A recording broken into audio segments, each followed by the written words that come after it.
Il rogo che avvolge la Golf, parcheggiata nella parte interna e retrostante del bar Pizzeria Demo. Le fiamme che si propagano dall'auto e investono la tettoia della Pompeiana in legno. L'allarme è scattato a Campocroce di Mogliano poco dopo la mezzanotte, a far accorrere i vigili del fuoco gli stessi proprietari del locale.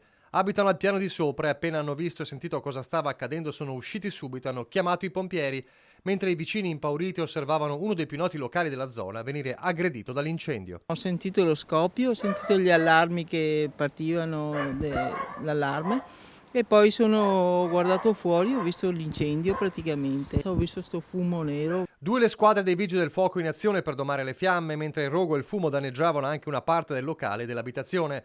La prontezza dei titolari e l'intervento tempestivo dei pompieri ha evitato che qualcuno si ferisse o rimanesse intossicato. Dopo 3 ore di intervento l'incendio è stato spento, sul posto anche i carabinieri di Mogliano. Con l'abitazione temporaneamente inagibile è iniziata la conta dei danni, mentre, escluso quasi totalmente il dolo, si sta cercando di capire l'esatto innesco del rogo.